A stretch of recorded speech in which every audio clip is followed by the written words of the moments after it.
Bay win the NFC South.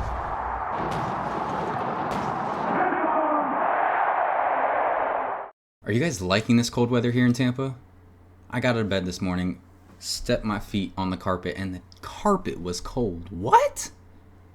Walk outside, get punched in the face by the cold air. You just start your day pissed off. I'm a Florida boy through and through. I cannot do this.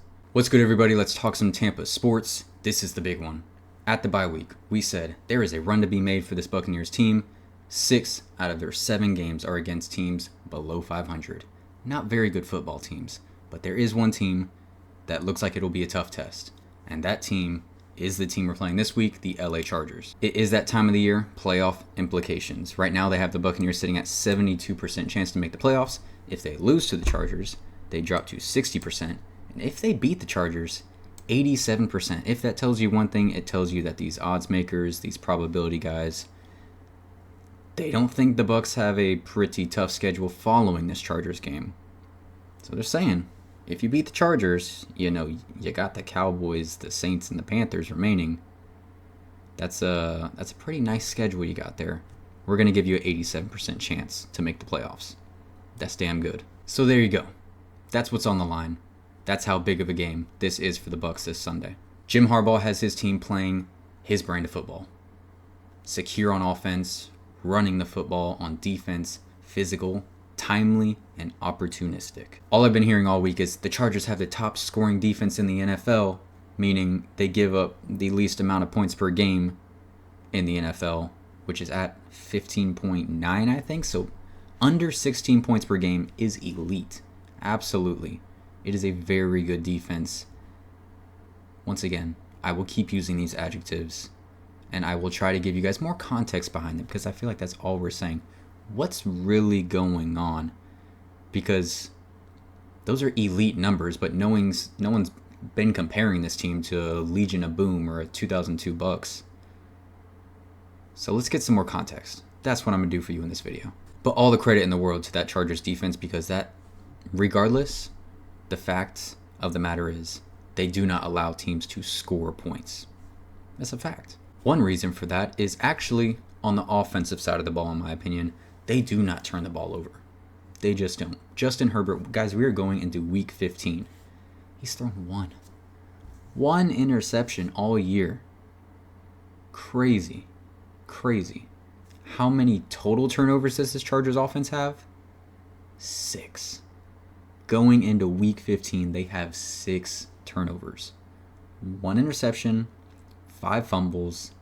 That is crazy. This isn't a dig on Baker. Baker throws more touchdowns, takes more chances. It's a different type of offense. But just for some context, he has 13 interceptions on the season. So just Baker's interceptions. We're not talking about the fumbles by Baker and the fumbles by the rest of the offense. Just Baker's 13 interceptions, that is more than double the Chargers' entire offense so far this year. That's impressive. Once again, please do not come in the comments with the Baker, blah, blah. That is not a dig on Baker. 2 different play styles, 2 different offensive coordinators, 2 different ways the team wants to move the ball down the field. And by the way, the Buccaneers have a better offense than the Chargers, so one is working better than the other, even though those interceptions are there. Once again, not a dig on Baker. But let's go into that Chargers defense, okay? The least amount of points given up per game by a pretty good margin. Like I said, 15.9. The next highest, or the next lowest technically, is 18. So they got a pretty good lead there, honestly. Going into week 15, that is a good-sized lead. It's honestly an elite number. While this defense is very talented, I think the offense has helped with those numbers. The lack of turnovers, once again only 6, does not put the defense in bad situations. You think about when you turn the ball over, especially if you're on your own side of the field, the other offense is already in scoring position basically. So that is just not happening with the Chargers. And that helps these defensive numbers, the fact that their offense is not turning the ball over. So the reason I keep calling this Chargers defense timely and opportunistic is because if you look at the numbers behind the scenes, behind this one stat that everyone keeps pushing into our face, the Chargers are 8th ranked in pass defense, total pass yards given up. That's solid. You're top 10, you're not top 5. It's pretty dang good. Then you go to rush defense. They're middle of the pack. Maybe even a little bit below middle of the pack. They give up 4.6 yards per rush. So, is it just me or does that not add up? 8th ranked in passing, middle of the pack in rush defense. How does that equate to the top scoring defense in the NFL? They don't give up as many points as anyone else. How does 8th and middle of the pack get to that? They're timely. They're opportunistic. Their offense does not turn the ball over to put the defense in bad situations. On big third downs, they're able to get off the field. In the red zone, they're able to force field goals, not touchdowns. Timely and opportunistic. So do not get it twisted when people push that fact into your face of how little points this team gives up. You can move the ball on them. You can run the ball on them especially. And that is something the Buccaneers have been able to do very well this season. So I hope this context kind of clears things up a little bit. Fact of the matter is, yes, at the end of the day, they only give up those amount of points for a reason. It is a very good defense. It is a very, very talented defense.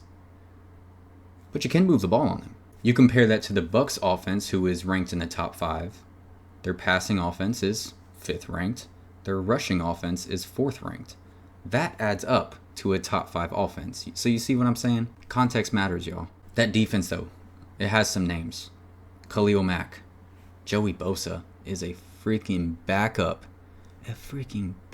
edge rusher on this defense. Mr. Tooley, I'm not going to try and pronounce his last name, is their sack leader with 7.5 sacks, but I wish we had that kind of depth at edge rusher. My goodness.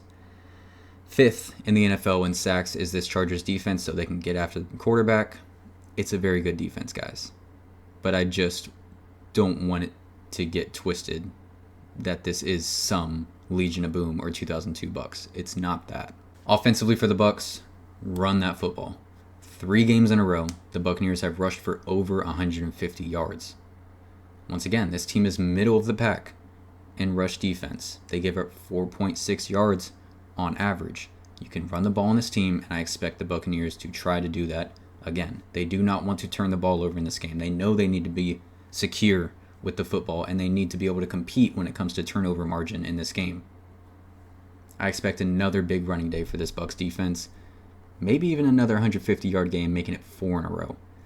Whether Bucky Irving is able to play, that matters too. So let's get to those injuries, because there are some massive ones. So just starting from the top, Ben Bredesen, starting left guard, did not practice, and then a limited practice today on Thursday when I'm recording this. KJ Britt did not practice. Mike Evans and Edwards did not practice.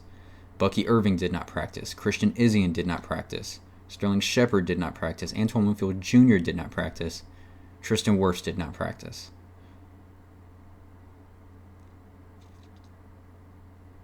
How is the list this long? Should we all count together? 1, 2, 3, 4, 5, 6, 7, 8, 9, 10, 11, 12, 13, 14, 15, 16, 17, 18, 19, 20? 20 guys on the injured report.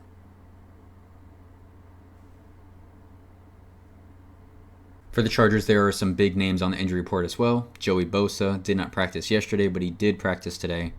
Will Dissly, starting tight end, did not practice. Justin Herbert, dealing with an ankle and a thigh. Saw him get banged up on Sunday Night Football. Did not practice yesterday. Did practice today. Not quite what the Buccaneers have going on. It doesn't even fit on the entire screen down here. This. It's ridiculous. How does this happen? Really, the biggest factor for me in this game is turnovers. The Chargers only 6 the entire season.